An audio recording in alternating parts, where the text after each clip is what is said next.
Animal Farm by George Orwell. Explanation. Chapter summaries. Chapter 1.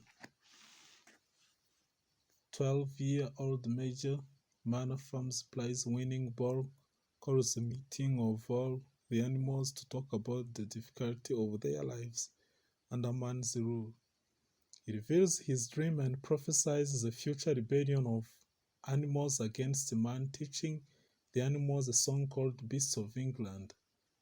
Chapter 2. Major dies, but the other animals, led by two young boars named Snowball and Napoleon, keep the idea of a future rebellion against man alive. On Midsummer's Eve, Mr. Jones becomes too drunk to feed or care for the animals, and the hired hands forget them as well. The animals break into the grain bins.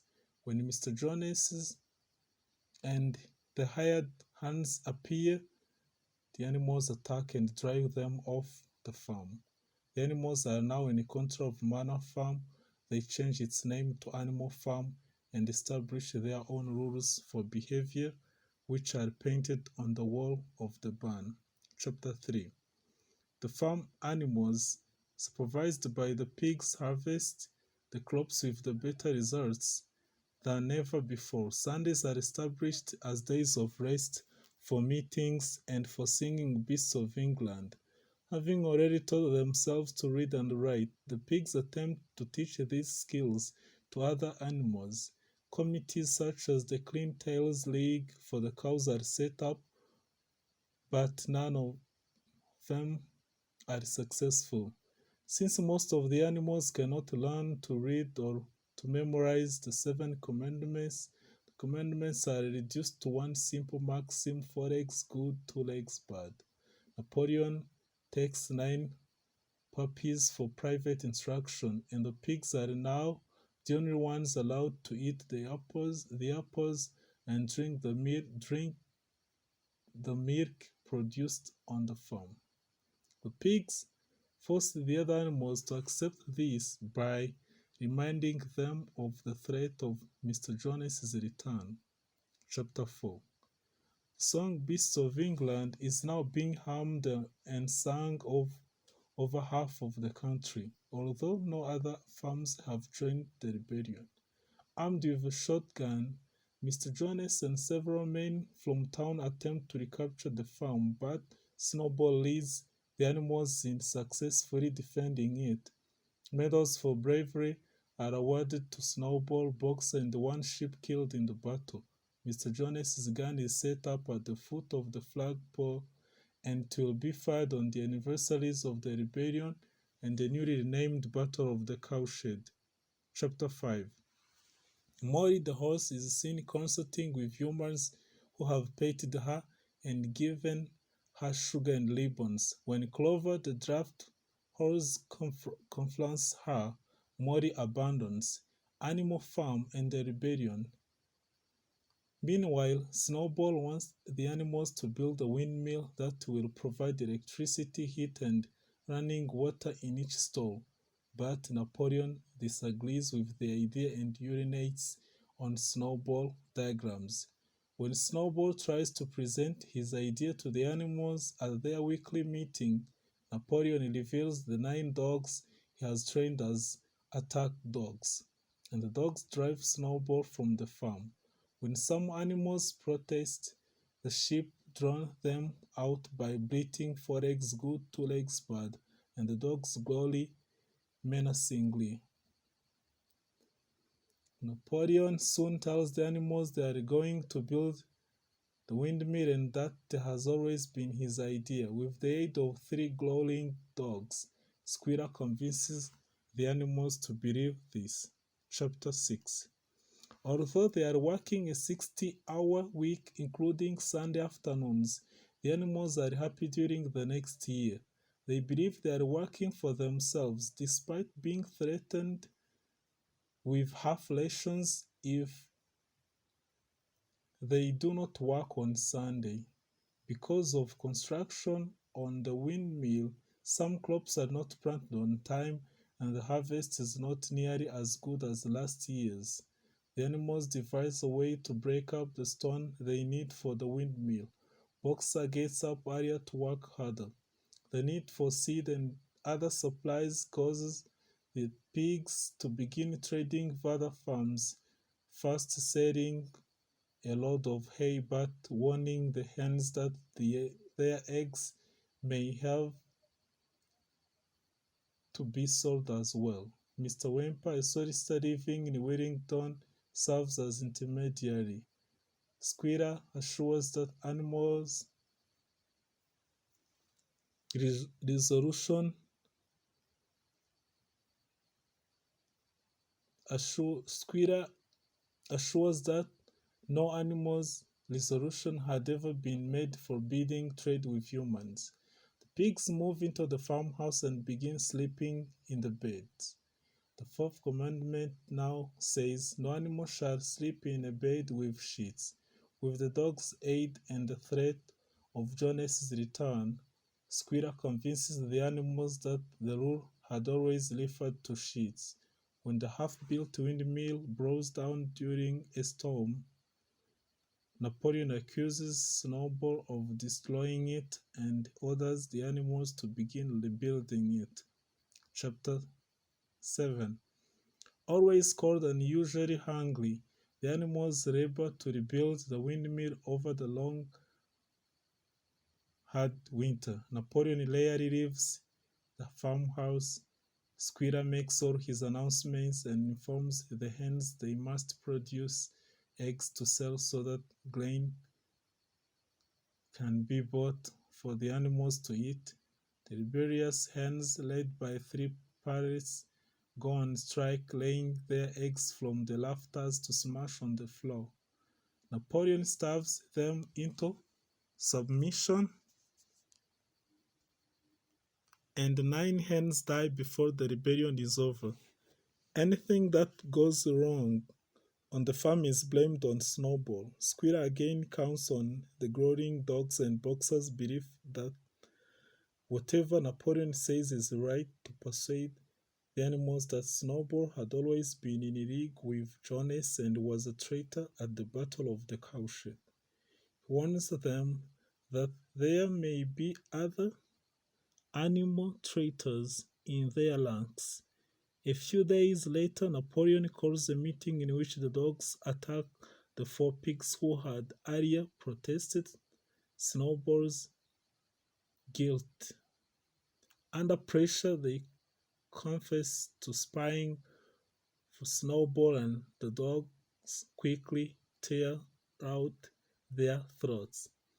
The hen ringleaders of the strike confess, as do several other animals, and all are promptly killed. When the shocked animals gather together for comfort and sing Beasts of England, Squirrel silences them and states that the song has been abolished. It is unnecessary now that the rebellion has been achieved. When some attempt to protest, the ship's breeze drown them out until discussion time has passed.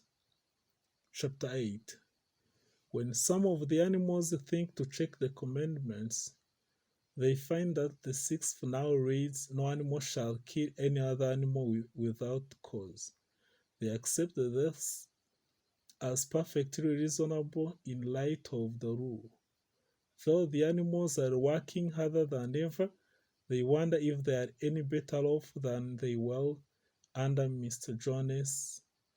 Yet, Squirrel quotes figures that seemingly support his statements that production has increased. Now, when Napoleon appears, he is attended by the dogs and the black cockerel, who marches in front and close before Napoleon speaks. Napoleon has his own apartment, eats from the best china, has 2 dogs to wait on him, and orders that the gun be fired on his birthday. The windmill is finally finished. Napoleon sells a stack of lumber to Frederick and insists on being paid in 5-pound notes.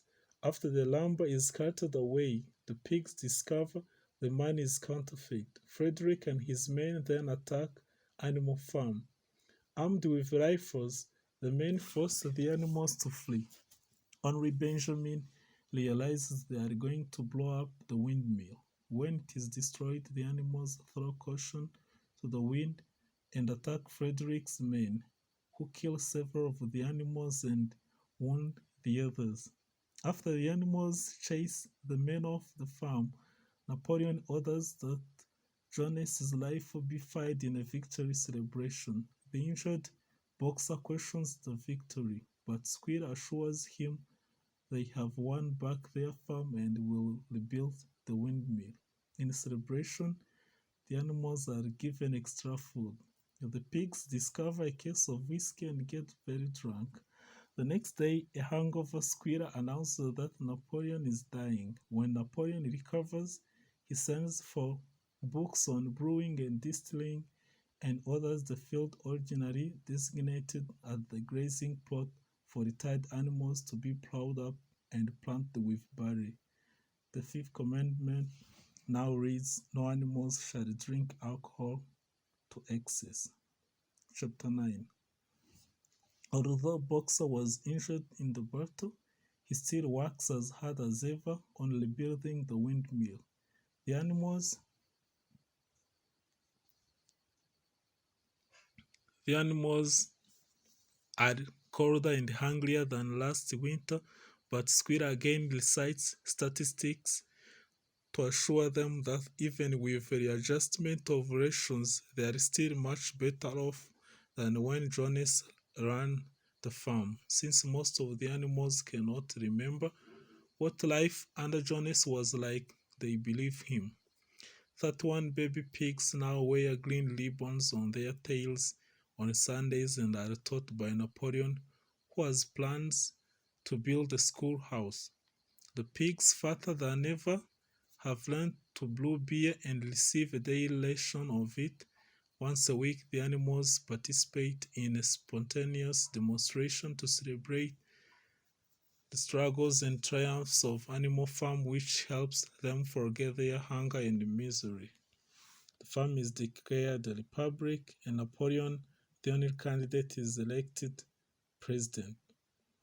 Moses the Raven returns with his tales of Sugar Candy Mountain and is allowed to stay. Hardworking Boxer finally collapses.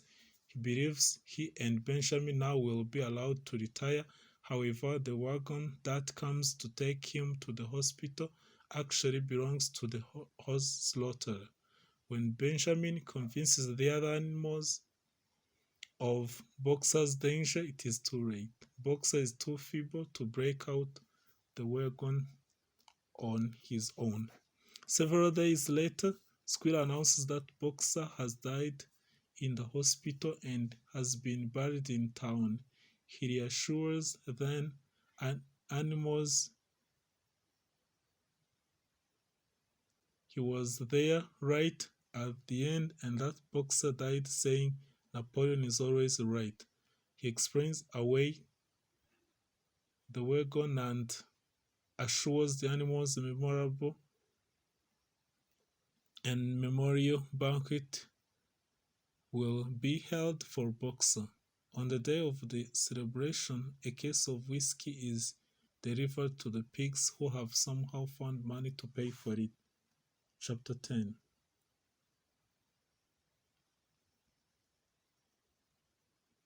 Over the years, most of the animals who took part in the rebellion have died, leaving only Clover, Benjamin, Moses, and several pigs. None of the animals have ever been allowed to retire. Many animals have been born who have little knowledge of the rebellion, and those bought by the farm have never heard of it at all. The farm flourishes. The windmill is used to grind corn, and another is being built. The animals have been told they don't need the hot and cold water and electric lights they thought they would have once the windmill was built.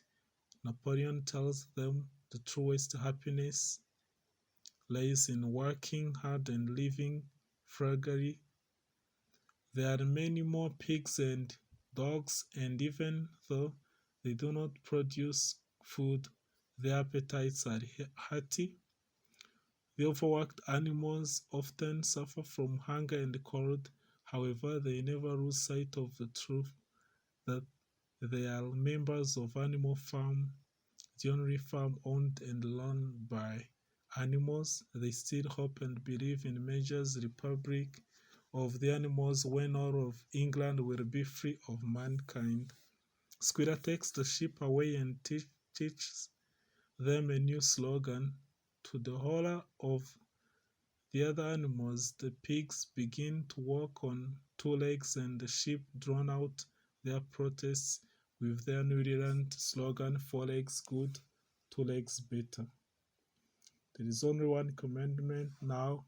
All animals are equal, but some animals are more equal than others.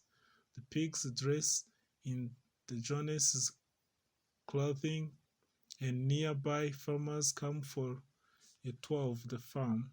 The farmers comment favorably on the fact that the animals work longer hours and are fed less than their own animals.